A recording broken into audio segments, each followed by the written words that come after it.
My name is Sarah Steenhausen. I am Deputy Director for Aging Policy, Research, and Equity at the Department of Aging. The Department of Aging is committed to person-centered services, engaging and listening to all stakeholders. We know that we can only improve the system through this engagement and by understanding the realities of the experience you live every day. Again, focusing on partnership between aging and disability services, and underscoring the importance of equity in everything we do to ensure that we have a spotlight on the needs of every race, ethnicity, language, culture, income, and disability in California.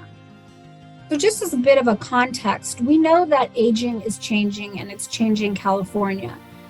Very interestingly, the average life expectancy in 2020 was almost 82 years, and that is the second highest average life expectancy in the nation. The reason this is important is because it holds tremendous implications for how we deliver services and supports that meet the needs of people as we age, to be ensured that we can have the capacity to provide services in the most comprehensive way. What's very important to recognize too is that not only is the population aging, it's becoming more racially and ethnically diverse.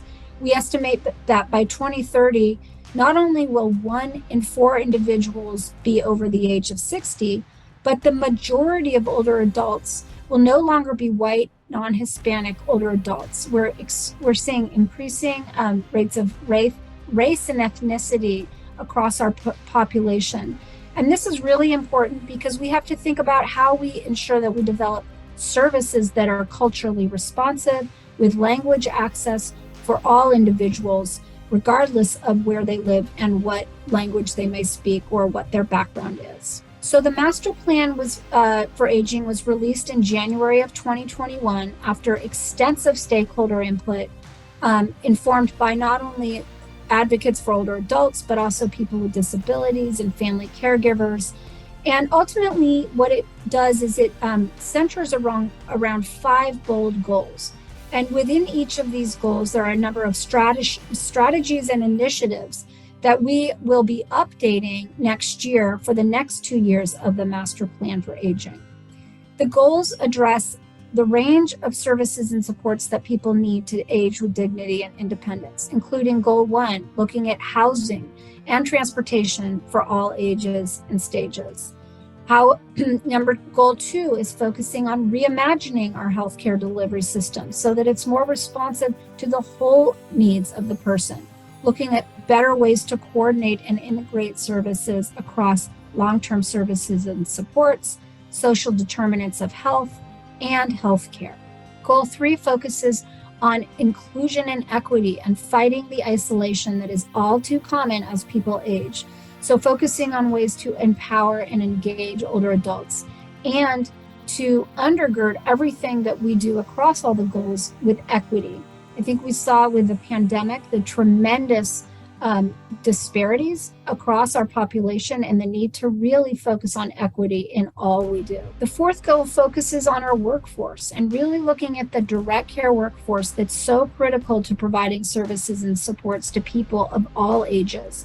Not only the paid direct care workforce, but our unpaid family and friend caregiver workforce that's so critical to keeping people at home and in the community.